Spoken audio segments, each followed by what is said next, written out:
The Dauntless. Gunnery Sergeant First Class Jurgen George Jetson could describe himself as three things. Granted, he became two of these things as a way to defy his older brother who always taunted him to the opposite, but he was these things regardless. He is fastidiously clean, very hard-working, and not a mind reader. The third one is what's most important in this situation, especially as a lobster centaur woman in what seems to be tinfoil armor has just scuttled up to him and banged her pincers on the ground before staring him right in the eyes. He refuses to blink first, but she seems to have forgotten how to. Even when she was waiting in line with the cloakin and standing out like a flare in the mess hall, long story, she hadn't blinked once. Do Wemparas even blink to begin with? To make matters even more awkward, he also can't call in his fellow guard for backup. The man had been nearly late, and Jurgen hadn't had time to read his name tag between all the cloakin hurling, actual guard work, and whatever madness this was going to turn out to be. The stare down continues, as Jurgen's fellow guard spins twice with a cloakin teenager in his grip and lets her fly. She lets out a squeal of delight as the axiom totem she has on her person lets her float down harmlessly rather than crash onto the ground. "Hey, you're holding up the line!" A cloakin girl who hasn't even bothered trying to turn her clothing invisible as well shouts, meaning that the Wemparas is getting shouted at by what seems to be an empty outfit walking around underneath a small flight of little hair decks suitable for a head of feathers. The lobster centaur bangs the ground again with her pincers and she glances around. As she looks away, he blinks, and she looks back to him. She bangs the ground twice more. "Oh, for fuck's sake! He has no idea what that means, girl," Jurgen's partner calls out. "And stop being so stiff, George. It's all right to admit you've got no idea what's going on." I'm trying to, I'm wearing armor, presenting my claws and lack of arms. This means I'm trying to sign up," the Wemparas states. "You're at the wrong entrance, ma'am," Jurgen says. "Just step to the side. We're heading to our next post right next to the tertiary recruiting offices. Stick with me." And he looks at his fellow guard and clearly reads the name tag. Angel. Both men state. Angel with amusement and Jurgen incredulously. "You're really named Angel?" Jurgen asks, and the man smiles and nods. "Grenadier Angel Escobar." Angel returns and Jurgen rolls his eyes and gets a playful scoff from the other man in return. "Why does your name tag read Jurgen, but he calls you George?" "I share a last name with a cartoon character, so they call me George Jetson rather than Jurgen Jetson. Now, if you could please stand to the side, Miss Lariana Greatshell," she says. "Okay then, please step to the side before..." Jurgen begins even as the empty clothes literally crawls over Lariana's tail, and she squirms and thrashes in response to the invisible lizard woman crawling all over her. "Hey!" Jurgen says, grabbing the woman via her invisible shoulder. "There's no need to crawl all over people. But please allow the young woman to move to the side first. It's not like the Dauntless is going anywhere without prior warning," Jurgen says. "Actually, why don't you go to the back of the line, little lady?" "What?" the cloakin girl demands, even as Lariana gets out of the way and she struggles to keep an amused expression off her face. "We're trading out in 5 minutes, ladies, and Miss Crawls over other guests here isn't getting tossed by me or Jurgen," Angel states. "What?" "But she was holding things up, and patience is a virtue," Angel preaches. "Mostly because impatience has consequences. Step away, girl," Jurgen states. "That's not fair." "No, it's very fair, and that's why it seems so unfair," Angel replies. "What does that even mean?" "It means you have to wait," Jurgen says. "Oh, come on," she protests, and if Angel rolled his eyes any harder at that, then they'd be at risk of coming out entirely. Thankfully, minus the whining of a mostly invisible brat, This part of the guard rotation is over quickly enough despite Lariana's fidgeting. It seems the stoic front when she was announcing herself with the claws smacking the ground was just that, a front. Every guard rotation has 3 one-hour posts followed by a patrol and then your usual duties. There were some arguments to simply having people stick out long guard shifts, but in the end it was decided on this method. After all, tired and bored guards are worse than no guards, as at least you're naturally paranoid about an unguarded approach. A badly guarded one gives false assurance. The movement keeps things fresh even for the dullest postings, and the walk at the end wakes up even the most lethargic soldiers. And if the walk doesn't, then the change of activities will. Sergeant. His relief say and salutes him. He recognizes this guy even without the tag. He was one of the reasons Jurgen had a first class tagged onto his rank. Even if everyone's competent and skilled, someone needs to bark out the orders. Jurgen drew the short straw there and had the problem foisted onto him. Still, it was always good to see part of your anti-armor squad. Bazooka Joe. He greets Joseph and returns the salute. George Jetson, you're fired.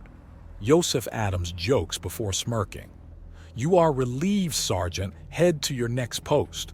What the heck are you doing so close? Angel's relief demands of the impatient cloaking girl. He picks her up, takes a wide stance and hurls her like a shot put. Keep some distance. Geese.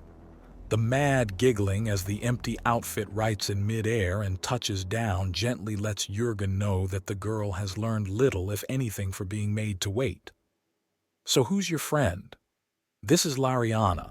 She was confused as to where to sign up at. Jurgen replies to Shin.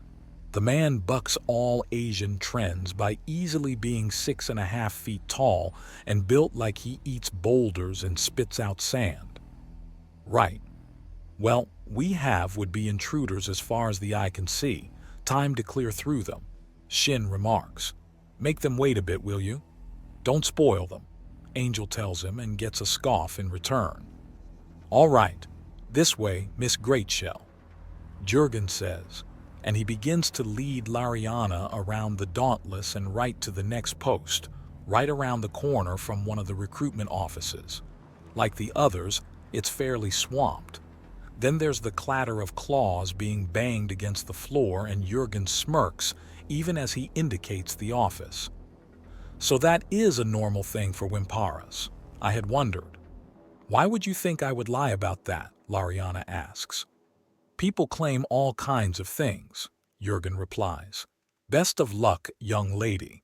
The training has several levels and each one is considerably harder than the last. Really?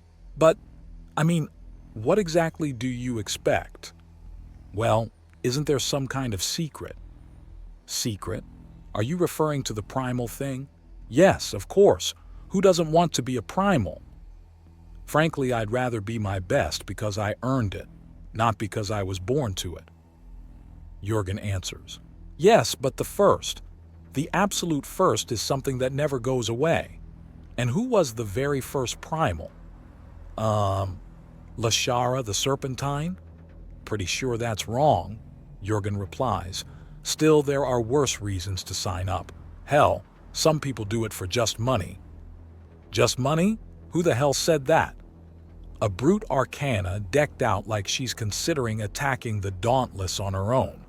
4 massively powerful legs stomp up to him and she looms over him. Her natural posture, similar to a spider rearing up, would normally be massively intimidating, with its very solid stance and looming height coupled with their natural strength is generally terrifying.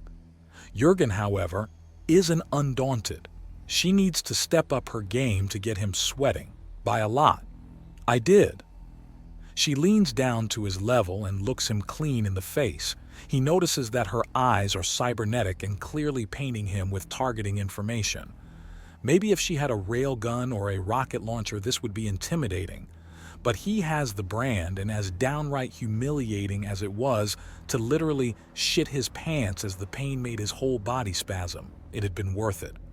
All she has are lasers, plasma, and brute strength. The first two don't matter to him, and the third he can match. Easily. "Tell me, little monkey, do you fear death?" she demands as she pulls out a little tin of something and opens it. It releases a pungent stench that visibly rises through the air, and she inhales it gladly. "What are you trying to prove?" he asks her blandly, and she raises an eyebrow. "Lady, I shipped out to near certain death and found myself in the middle of what seems to be a porno. I don't fear death, I'm half convinced it fears me." "Oh, really?" she demands, leaning close enough that she's trying to grind her forehead into his. To no effect. He may not have many dedicated neck exercises, but the sheer side effect of his flexing it while at the gym and really working hard has given him a very solid stance. She's more likely to hurt herself. "Really?" he answers. Then she grabs him around the back and pulls him up into a kiss and then squeals before dropping him. Her bleeding tongue, shocked look, and the gun barrel grinding against her stomach had changed the scene. "Get the fuck out," Jurgen says as traces of blood and spit drip down his face. He got her good.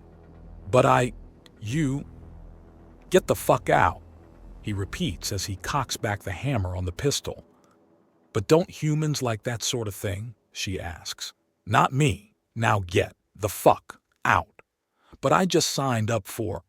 "Until you take the oath, you can be kicked the hell out at any time for any reason, such as attempted intimidation of a soldier in good standing, such as attempted assault of a soldier in good standing, such as sexually assaulting a soldier in good standing in the midst of his duties. Now get the fuck out." "But we may need more experienced individuals, but a grabby leg breaker who can't even control herself is just a liability. Get the fuck out. This is the last time I only use words," he says, and she looks down at the pistol and takes a step back, then turns and leaves. He slowly lowers the hammer on his pistol and flicks the safety on before safely storing it. "Are you okay?" Lariana asks. "Arachnophobia. Just being near anything spider-like makes me want to scrub with steel wool and acid." He answers with a full body shudder. He had kept his cool. He had kept his cool very well. But the moment she grabbed him, it had been an internal war to not kill her. "What?" she asks, even as he pulls out a handkerchief to clean himself off before spitting in it to clean the blood out of his mouth. Phobias are irrational fears. Arachnophobia is an irrational fear of spiders. Oh, does my lower body?" "You're fine," he answers, and she breathes a sigh of relief. "Okay, one last question?" "This has to be the last. I'm away from my post, and that's not generally accepted," he says, and she nods. "Why didn't you use the larger weapon you have strapped to your back? Why did you use the one belted at your waist?" "Too big at that range. It would have been a fight to use it. The pistol could come out fast and clean, though," he says, as he hooks his thumbs into his belt to stop his hands from shaking as he keeps fighting back the sheer waves of utter disgust and the urge to outright scream. He's going to need to talk to a counselor, maybe get drunk, or both. Yes, he's going to do both. "Anyways, here's the office, ma'am. Best of luck," he states, and then turns and walks away at the best march he can manage in order to keep himself under control. Oddly enough, throwing his first cloaking good and hard is cathartic and lets him let a bit out. By the fourth crazy invisible lizard woman, he decides maybe he doesn't need to drink himself stupid tonight.